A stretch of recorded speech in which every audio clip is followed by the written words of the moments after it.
놀라운 감사함이 있었습니다. 어두운 밤에, 캄캄한 밤에 새벽을 찾아 떠난다. 종이 울리고 닭이 울어도 내 눈엔 오직 밤이었소. 우리가 처음 만난 그때는 차가운 새벽이었소. 당신 눈 속에 여명이 있음을 나는 느낄 수가 있었소. 오 주여, 당신께 감사하리라. 실로암 내게 주심을, 나에게 영원한 이 꿈 속에서 깨이지 않게 하소서. 과연 이 복음송에 담겨 있는 의미는 무엇이겠습니까? 이 노래를 작사 작곡한 사람은 신상근 목사님이라고 합니다. 그가 고등학교 3학년 때에 요한복음 9장을 묵상하다가 자신의 신앙 고백으로 이 노래를 만들었다고 합니다. 고3 때 공부는 안 하고 이런 찬송시를 작사 작곡한 것을 보면 뭔가 참 그 당시가 힘들었지 않았을까 그런 생각도 하게 되는데, 그가 이 요한복음 9장에서 보게 되는, 여러분 태어나면서부터 맹인이었던 사람을 예수께서 고쳐주신 그 사건이 거기에 나옵니다. 땅에 침을 뱉어 진흙을 일겨 그의 눈에 바르시고 이르시되 실로암 못에 가서 씻으라 하시니 이에 가서 씻고 밝은 눈으로 왔더라. 바로 이 놀라운 사건을 묵상하면서 아름다운 노래가 작사 작곡이 되었습니다. 분명히 이 노래를 작사 작곡한 그 목사님은 실로암에서 눈이 뜨여진 그 맹인의 모습과 분명히 흡사한 경험을 한 것이었습니다.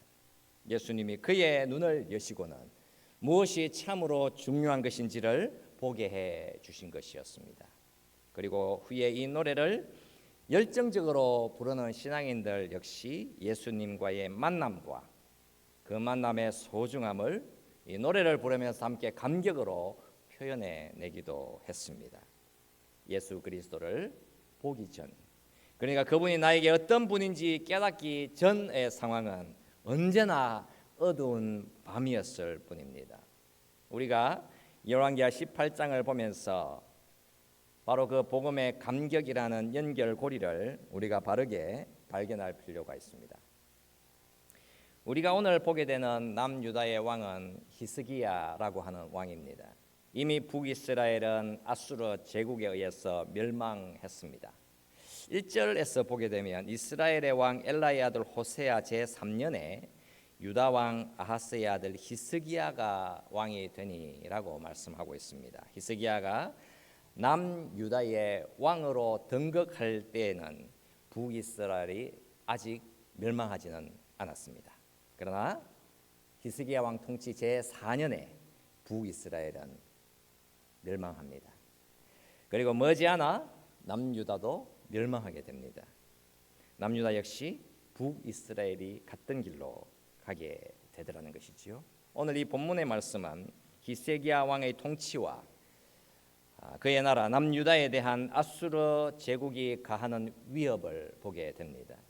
열왕기하 18장 말씀은 아주 날카롭게 두 개의 내용으로 나뉘어지고 있습니다. 1절부터 8절 말씀까지에서는 히스기야 왕이 어떻게 남유다를 올바르게 통치했는지를 보여주고 있지만 13절부터 37절 끝까지에서는 아수르 제국이 남유다에 올라와서 남쪽 유다를 장악해 버리고 예루살렘을 에워싸서는 아수르 제국에 완전히 항복하도록 협박하는 내용이 나오고 있습니다. 히스기야는 예루살렘에서 29년간을 통치합니다. 그는 여러분 어떤 왕이었습니까? 그 왕에 대한 평가, 그는 최고였다라는 평가입니다. 다윗의 모든 행위와 같이 여호와께서 보시기에 정직하게 행하였다라고 말씀하고 있습니다. 다윗이 우리아에게 행했던 그런 악행은 없었으니까 그는 심지어 다윗 왕보다 더 나았다라고까지 평가할 수 있습니다. 남유다에 그와 같은 왕이 다시는 없을 정도였습니다. 그의 행적을 성경이 기록을 하고 있습니다. 그가 여러 산당들을 제거하며 주상을 깨뜨리며 아세라 목상을 찍으며 모세가 만들었던 놋뱀을 부수고 여호와께 연합하여 떠나지 아니하고 모세에게 명령하신 계명을 지켰다라고 말씀하고 있습니다. 여호와 하나님에 대한 확신과 신뢰를 들고 하나님의 계명으로 그 나라를 신실하게 통치했습니다. 하나님은 히스기야의 왕에게 큰 은혜를 주셨고 그리하여 여호와께서 그와 함께 하심에 그가 어디로 가든지 형통하였더라라고 말씀하고 있습니다. 이제 그런 안정과 평강은 어떻습니까? 잠시 후 깊은 소용돌이 속으로 휩싸여 가게 됩니다. 여러분 13절에서 말씀을 하지요. 히스기야 왕 제14년에 아수르의 왕 산헤립이 올라와서 유다 모든 견고한 성읍들을 쳐서 점령하매 아수르 제국의 왕 산헤립이 북이스라엘을 멸망시킨 후에 이제 남유다를 장악해 들어오기 시작했습니다. 자신의 아버지 왕과 달리 히스기야 왕은 아수르의 조공을 바치지 않았으며 그 나라를 섬기지 않았습니다. 이제 그 제국은 모든 것을 삼켜버리는 괴물처럼 남유다를 공격해 들어오게 됩니다. 아수르 제국은 정말 강력한 나라였으며 자신의 나라 이익 추구에는 조금도 양보하지 않았습니다. 히스기야 왕이 사신을 보내어 반응을 했지요. 내가 범죄하였나이다. 나를 떠나 돌아가소서. 왕이 내게 지으시는 것을 내가 당하리이다. 히스기야 왕이 자신이 범죄했다라고 말을 했고 아수르 왕이 정한 공납을 서둘러 보냈습니다. 성전과 왕궁 곳간에서 보물을 떼내어서 다 주었습니다. 그러나 아수르 왕은 그 공납에 만족하지 않았습니다. 그 제국은 유다를 떠나지 않았습니다. 더 크고 더 많은 것을 요구하기 위해서 제국의 신하들을 보냈습니다. 아수르 제국은 이제 예루살렘을 압박해 들어옵니다. 와서는 굴욕을 안겨 주었습니다. 이때 히스기야 왕은 아무런 대답도 하지 않았습니다. 왜냐? 그가 할 수 있는 일이 없었기 때문입니다. 남유다 왕국은 거대한 어두움에 덮이게 되었고 치명적인 위험에 빠지게 되었습니다. 아수르 제국이 어떤 도전을 했는가? 그 내용은 본문 19절부터 35절 길게 나오고 있습니다. 본문 25절로 가보면 내가 어찌 여호와의 뜻이 아니고야 이제 이곳을 멸하러 올라왔겠느냐? 여호와께서 전에 내게 이르시기를 이 땅으로 올라와서 쳐서 멸하라 하셨느니라. 여러분 이 말은 아수르가 이스라엘이라는 나라를 쳐서 멸할 명분을 제공해 주는 것이었습니다. 그러니까 하나님이 아수르 제국을 사용하셨던 것은 여러분 분명한 사실입니다. 여러분 어떤 방향으로 그렇겠습니까? 이스라엘을 심판하는 방향으로 아수르 제국을 사용하셨습니다. 아수르 제국은 이스라엘 백성들의 우상 숭배를 심판하는 도구 역할을 하게 되었습니다. 지금 아수르 제국이 남유다를 압박할 때에 남유다가 처한 형편은 어떤 형편인가? 여러분 그런 복음성이 있었습니다. 하늘 보아도 땅을 보아도 앞을 보아도 뒤를 보아도 쉴 곳이 없는 안개와 같은 우리네 인생이라고 하는 그런 가사입니다. 바로 그 모습이었습니다. 남쪽 유다와 히스기야 왕이 아수르 제국의 위협에 저항하기 위해서 사실 할 수 있는 것은 아무것도 없었습니다. 그러다는 철저히 고립되어 버린 것이었습니다.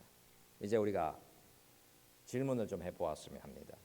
그렇다면 도대체 이 상황에 하나님은 무슨 의도를 가지고 계셨고 도대체 어떤 말씀을 하시는 것일까? 아수르의 침공으로 인해서 이스라엘 백성들에게 남유다 백성들에게 고난이 임한 것인데 하나님은 도대체 이 상황에서 무엇을 원하시는 것인가?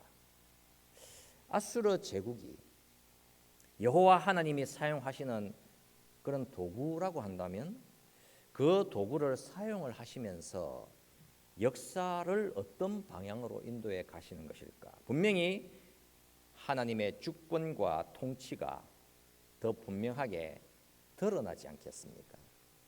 하나님의 영광과 그의 지혜라고 하는 것이 더 분명하게 보이지 않겠습니까? 아수르 제국이 남쪽 유다를 공격해 들어온다. 그러나 하나님은 아수르가 이스라엘을 심판하게 하실 때에 분명히 경계선을 설정해 두셨습니다. 여기까지라고 하는 경계선이었습니다. 아수르가 하나님이 정해 주신 그 경계선을 넘어가게 된다면 아수르 제국은 망하게 되어 있는 것입니다. 하나님이 이스라엘을 심판하신다. 그 정하심이라고 하는 것은 반드시 집행되었습니다. 그러나 그 심판을 집행하실 때에는 열방의 나라들에 대한 심판도 함께 집행하시게 됩니다. 그러니까 아수르 제국의 역할은 딱 거기까지라고 하는 선을 그어두신 것이었습니다. 아수르 왕이 히스기야에게 가한 압박과 공격이라고 하는 것은 사실상 성공할 수 없게 되어 있었던 것입니다. 하나님은 아수르 제국이 북이스라엘을 멸망시키도록 작정하신 것, 딱 거기까지였습니다. 우리가 이 본문을 통해서 하나님의 일하심과 통치하심을 분명히 볼 수 있겠는데 아수르 왕의 남유다 공격은 실패하게 된다. 아수르 역시 하나님의 심판을 받게 된다라고 하는 큰 그림을 그릴 수 있습니다. 그러나 사실 성경 말씀은 이런 근시안적인 그림보다도 훨씬 더 큰 그림을 그려주고 있다라는 사실이지요. 아수르 왕이 히스기야에게 가한 압박과 공격은 성공할 수 없게 되어 있습니다. 하나님이 아수르 제국과 이스라엘이라는 나라를 통해서 도대체 무슨 일을 계획하시는 것이겠습니까? 그러니까 하나님은 모든 것을 다 보고 계셨고 어딘가로 우리를 안내해 나가시더라는 사실입니다. 우리가 간혹 그런 궁금증이 생겨날 때가 있지 않습니까? 도대체 저 사람은 무슨 생각을 하는 것일까? 저 사람은 도대체 무슨 꿍꿍이가 있는 것일까? 모르겠다. 분명히 무언가를 꿈꾸고 있는데 저 사람 속을 알 길이 없구나. 여러분 그렇게 신비롭게 보이는 사람이 있지 않습니까? 하나님은 이 역사적인 상황 속에서 과연 어떤 생각을 가지고 계셨고 무슨 그림을 그리고 계셨을까요? 아마 그 그림이 무엇인지를 알았다라고 한다면 이스라엘 백성들은 뒤로 나자빠졌을 것입니다. 바로 이 본문 말씀이 나오는 시대에 활동했던 선지자 이사야 19장 24절의 말씀을 보게 되면 하나님이 이렇게 선포를 하십니다. 그날에 이스라엘이 애굽 및 아수르와 더불어 셋이 세계 중에 복이 되리니 이는 만군의 여호와께서 복주심에 이르시되 내 백성 애굽이여 내 손으로 지은 아수르여 나의 기업 이스라엘이여 복이 있을지어다 하실 것임이니라. 여러분 어떤 것 같습니까?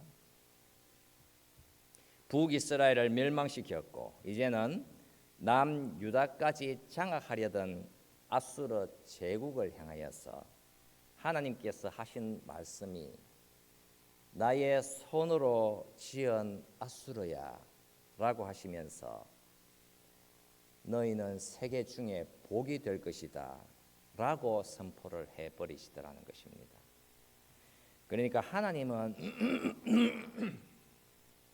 훨씬 더 큰 그림을 그리셨고 그 그림을 완성해 나가신다라는 사실이었습니다. 믿음의 비전, 여러분 바로 믿음이라고 하는 비전입니다. 하나님을 신뢰하는 믿음, 하나님을 의존하는 신뢰. 여러분 그 길이 상당히 쉽고 편안하게 보일 때가 있지만 오늘 이 본문 말씀만 보더라도 그런 믿음과 신뢰가 얼마나 어렵고 힘든 일이겠습니까? 남유다를 조롱하고 협박해오는 아수르를 하나님이 축복하신다. 우리의 원수도 사랑하신다. 그러면 과연 그런 하나님을 우리가 믿을 수 있겠습니까? 하나님이 말씀을 하시거든요. 귀인들을 의지하지 말며 도울 힘이 없는 인생도 의지하지 말지니 그의 호흡이 끊어지면 흙으로 돌아가서 그 날에 그의 생각이 소멸하리로다.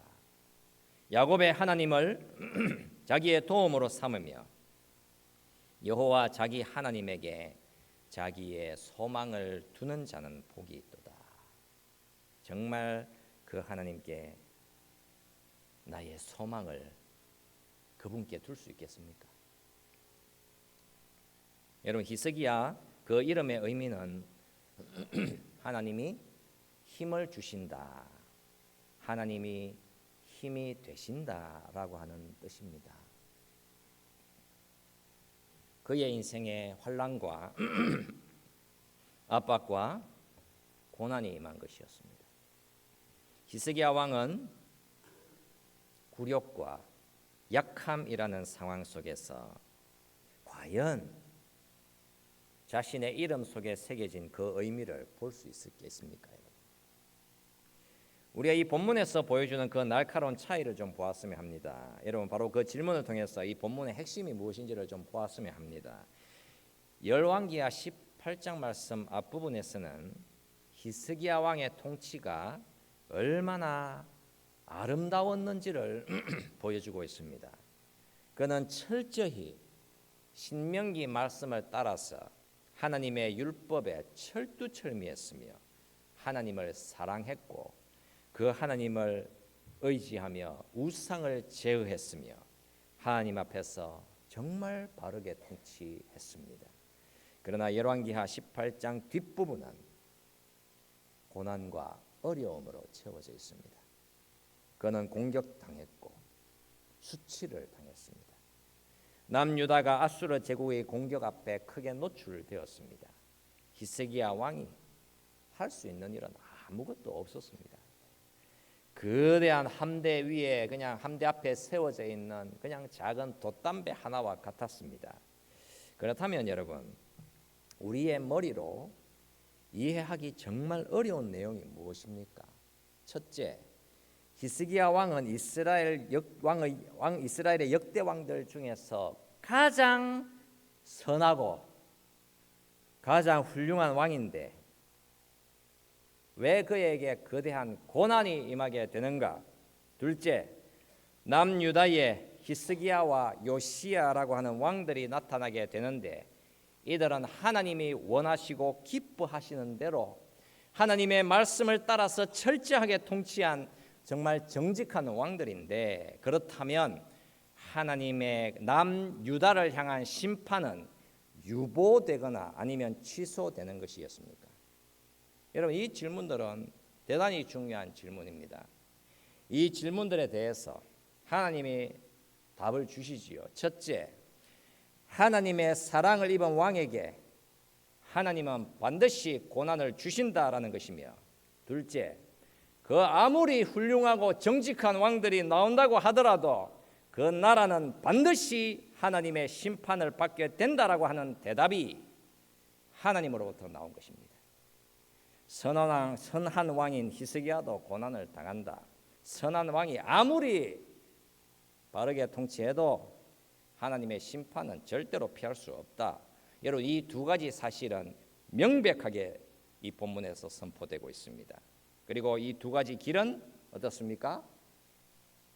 예수를 주님으로 믿고 살아가는 저와 여러분들에게도 반드시 임하게 되어 있습니다. 그렇다면 하나님의 준엄한 이 두 가지 선포는 어떻게 결론이 나게 되지요? 첫째, 히스기야에게 고난을 준 아수르 왕은 망한다. 그러니까 고난은 영광으로 전환된다라고 말씀해 주시고, 둘째, 남유다를 향한 하나님의 심판은 반드시 실행된다. 그러니까 심판은 멈출 수 없다라고 말씀해 주시는 것입니다. 그리고 이 두 가지 준엄한 현실은 저와 여러분들에게도 동일하게 적용되고 있으며, 이와 함께 하나님은 말씀 속에 하나님의 구원의 복음을 심어 주시게 됩니다. 이스라엘이 걸어간 역사, 이스라엘 왕들이 지나간 역사 속에 하나님의 구원이라고 하는 것은 어떻게 완성 지점을 향해서 나아가게 되는가? 하나님 나라의 계시를 풀어서 저와 여러분들에게 전해주시고 있습니다. 여러분 본문 17절 말씀을 우리 같이 한번 읽어볼까요? 본문 17절 말씀 같이 한번 소리내서 같이 크게 한번 읽어봅시다. 자, 시작. 아수르 왕이 다르단과 랍사리스와 랍사게로 하여금 대군을 거느리고 라기스에서부터 예루살렘으로 올라가니라. 그들이 올라가서 윗모 수도 곁 곧 세탁자의 밭에 있는 큰 길에 이르러 서니라. 아멘. 여러분, 이 구절은 너무나도 중요한 구절입니다. 여러분, 여기에 장소가 하나 나오고 있습니다. 이 장소를 꼭 기억을 하십시오. 그 장소는 윗모 수도 곁 세탁자의 밭에 있는 큰 길입니다. 여러분, 이 장소는 아주 구체적인 장소입니다. 예루살렘 남쪽으로 0.5km 떨어진 곳으로 흰놈과 기드론 골짜기가 만나는 곳에 있으며 엔로겔 샘과 인접해 있습니다. 이 구체적인 장소는 구약 성경에서 구체적으로 이사야 7장, 열왕기하 18장, 이사야 36장 말씀에 거듭해서 등장하고 있습니다. 바로 이 장소에서 히스기야의 아버지였던 아하스 왕에게 하나님의 말씀이 임하게 됩니다. 그리고 바로 그 동일한 이 장소에 오늘 본문에서 보게 되는 바 아수르 제국의 3명의 신하들이 서게 되고 그곳에서 남유다를 능욕하게 됩니다. 히스기야 왕과 남유다 백성들이 큰 위기와 협박 앞에 서게 되지요. 이스라엘 백성들에게 고난이 임하게 된 것입니다. 아수르 제국의 3명의 신하들이 대군을 거느리고 거리로 올라왔고 그 장소에 서 있습니다. 그러나 이들이 한 가지 몰랐던 사실이 있습니다. 지금 그들이 발을 디디고 있는 그 장소가 얼마나 치명적인 장소인지 그들은 그 사실을 몰랐습니다. 왜냐하면 그들이 발 디디고 서 있던 그 장소 윗모 수도 곁 곧 세탁자의 밭에 있는 큰 길은 여호와 하나님의 임재가 강력하게 선포된 곳이기 때문입니다. 하나님의 임재와 그 영광이 머무는 곳은 하나님의 치명적인 칼이 기다리고 있는 곳이기 때문입니다. 여러분, 육신을 가지고 있는 저와 여러분들의 인생이라고 하는 것은 그 어느 누구를 할지라도 영혼과는 싸울 수 없습니다. 하나님의 영이 거하시는 곳에는 그 아무리 강력한 아수르 제국이라 할지라도 살아남을 가능성이 전혀 없는 것입니다. 그들은 잠시 후에 다 송장이 되어 버립니다. 여러분, 간혹 중국의 그 어떤 무협 영화에서 그런 장면이 나옵니다. 저는 이 말씀을 보면서 딱 그 장면이 떠올랐습니다. 한 사람이 늑대떼들에게 쫓겨서 산 깊은 곳으로 도망을 칩니다. 늑대들은 그 사람을 잡아먹겠다고 맹렬하게 달려듭니다. 그 사람은 더욱더 빨리 달리다가 마침내 어떤 음산한 지점으로 들어가게 됩니다. 어두움과 안개가 가득하고 그곳에는 무덤이 있습니다. 그 경계선을 넘어가자 바로 그 순간 늑대들은 다 멈추어 섭니다. 그들은 한 발자국도 더 이상 진행하지 못합니다. 왜 그럴까? 그 지점으로 발을 디디는 순간 그곳은 악의 화신들이 거하고 있는 곳이기 때문에 거대한 공포와 위험한 기운이 더 이상 그 늑대떼들까지도 접근하지 못하게 만들었습니다. 여러분, 윗모 수도 곁 그 세탁자의 밭에 있는 큰 길에는 하나님의 강력한 임재와 하나님의 크신 영광이 머물러 있습니다. 여러분, 우리의 인생이 마주하게 되는 가장 큰 어려움은 아수르 제국과 같은 그런 위협이라든가 인생에게 임하게 되는 고난과 고통의 문제가 아닌 것입니다. 바로 그 사실을 우리가 분명히 볼 수 있어야 하는 것입니다. 윗모 수도곁 곧 세탁자의 밭에 있는 큰 길에서 하나님의 영광이 선포됩니다. 그 선포가 무엇입니까, 여러분? 보라, 처녀가 잉태하여 아들을 낳을 것이요 그의 이름을 임마누엘이라 하리라.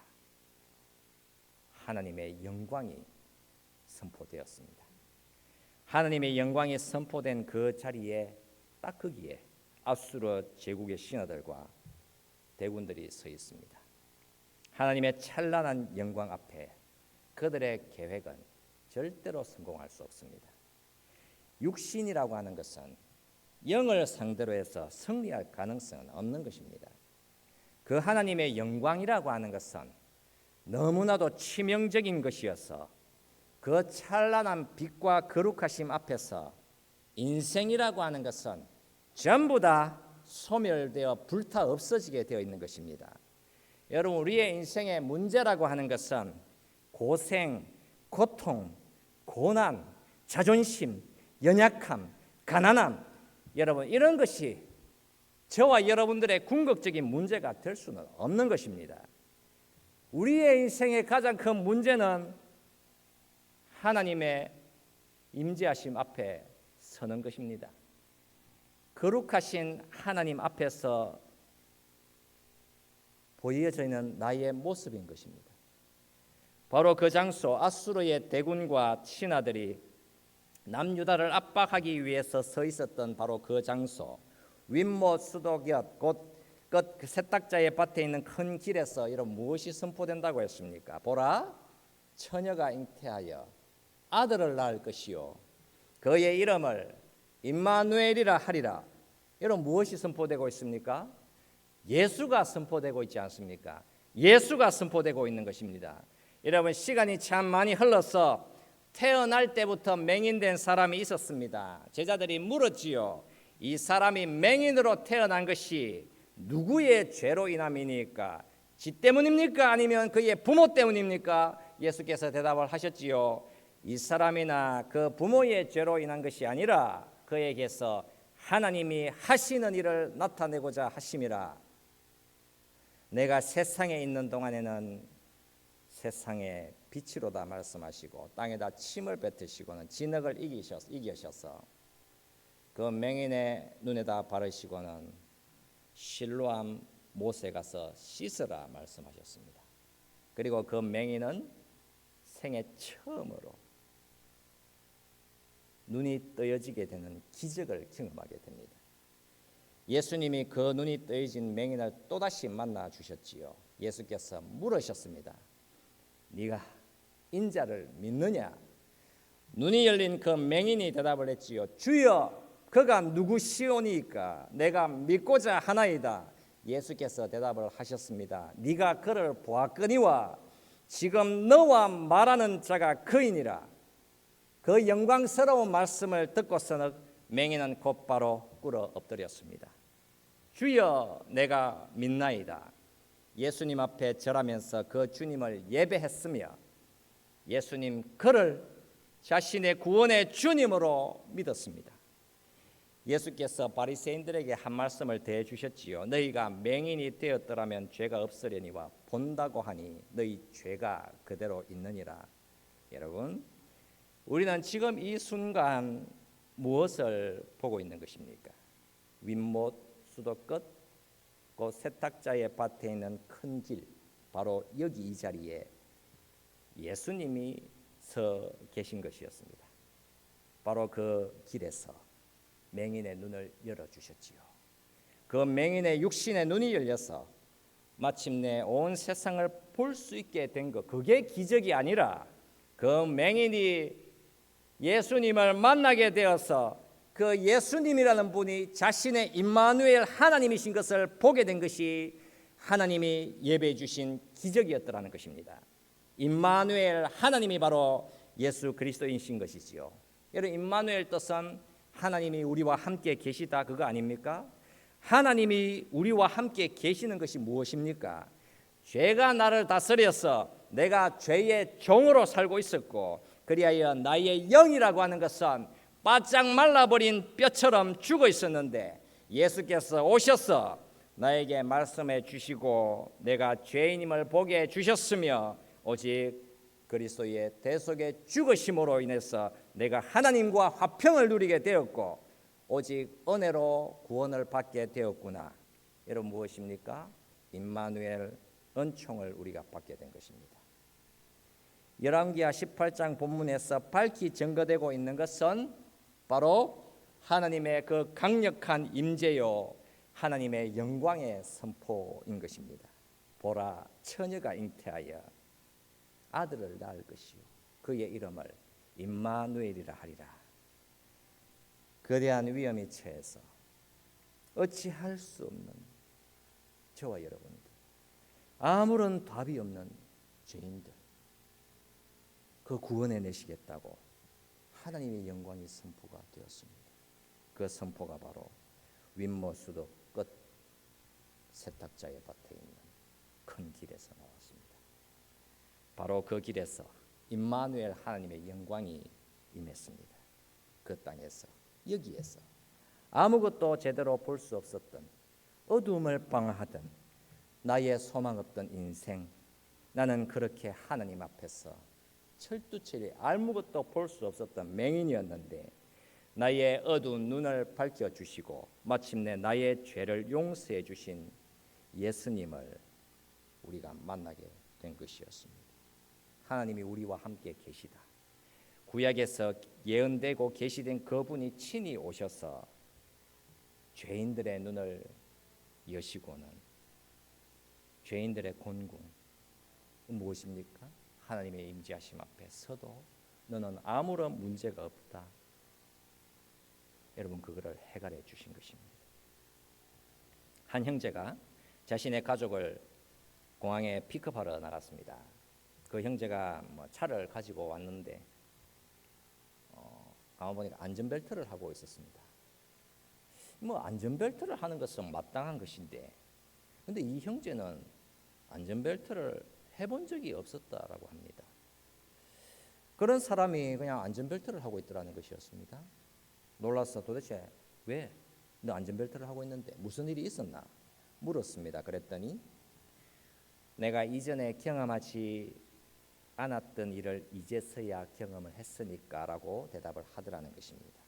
그러면서 얘기를 꺼내는데 하는 말이, 자신의 친구가 병원에 입원해서 문병을 갔는데 이 친구가 안전벨트를 하지 않고 운전을 하다가 그냥 그만 창문에 부딪혀서 얼굴에 그냥 백반을 꿰맨 것을 보았거든. 그 이후 나는 이제 안전벨트 한다라고 했습니다. 그러니까 무엇입니까, 여러분? 경험적으로 무언가를 깨닫게 되다라고 하는 의미가 들어 있습니다. 나는 이전에는 정말 바보였지만 이제야 마침내 보게 되었고 깨닫게 되었어라는 말을 사람들이 하더라는 것이지요. 무언가를 깨닫다. 여러분, 그 의미하는 것은 이제 그게 비로소 나의 인생의 현실이 되었다라는 말인 것입니다. 지금까지는 참으로 추상적으로 알고 믿고 있었는데 이제는 제대로 알고 제대로 믿게 되었다라는 말인 것이지요. 지금까지 정말 못 보고 살았었는데 이제야 보인다. 이제야 이 하나님의 말씀이 보인다라는 말인 것입니다, 여러분. 여러분, 우리가 찬양을 같이 좀 불렀으면 합니다. 우리가 이제 실로암 찬양을 우리가 좀 불렀으면 하는데요. 여러분, 하나님의 구원하심은 정말 완전한 것입니다. 그 구원이라고 하는 것은 어느 누구도 막을 수 없습니다. 우리가 또다시 그 사실을 보게 되는 것이거든요. 저와 여러분들에게 도대체 무슨 일이 일어나 있고 우리는 지금 어떤 현실 앞에 세워져 있고 무엇을 보고 살아가는 것입니까? 우리에게는 지금 상상도 할 수 없었던 이 하나님의 일하심이 우리 눈앞에 현실이 되어서 우리가 예수를 나의 주로 믿고 살아가는 일이 생겨난 것입니다. 하나님이 저와 여러분들을 찾아오신 일인 것입니다. 구원의 주를 만나게 된 이 감격적인 일이 일어난 것이지요.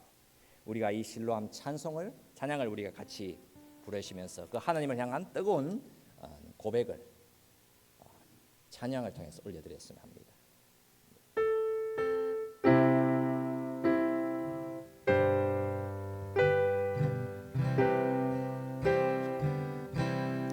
어두운 밤에 깜깜한 밤에 새벽을 찾아 떠난다.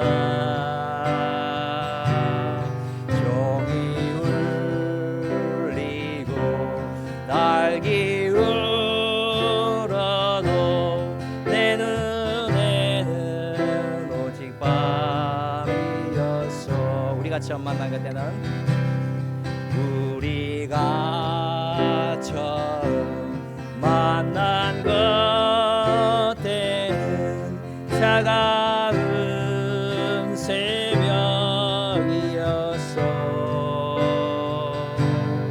주님 마음속에 여명이 있음을 나는 느낄 수가 있었어.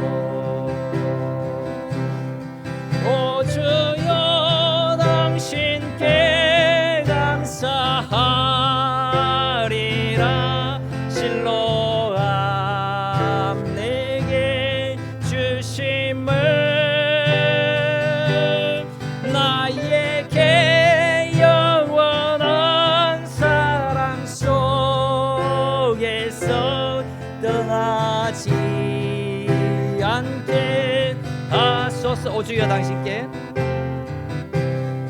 오 주여 당신께 감사하리라. 실로암 내게 주심을 나에게 영원한 사랑 속에서 떠나지 않게 하소서. 우리가 이 말씀을 생각하면서 잠시 같이 기도하도록 하겠습니다. 하나님께 영광을 돌릴 수 있는 사람은 오직 그리스도인들 외에는 없는 것입니다. 하나님의 영광은 오직 예수 임마누엘을 통해서 선포가 되는 것이지요. 예수 그분이 누구이신지를 볼 수 있는 사람들은 그 임마누엘 주님 앞에 주여 내가 믿나이다라고 고백하면서 꿇어 엎드려 경배할 수 있습니다. 우리가 바로 이 믿음의 고백을 하나님 앞에 올려드리면서 나 같은 죄인을 살려주신 주의 크신 은혜를 우리가 감사하면서 함께 동성으로 같이 기도하도록 하겠습니다. 살아계신 우리 하나님 아버지 은혜를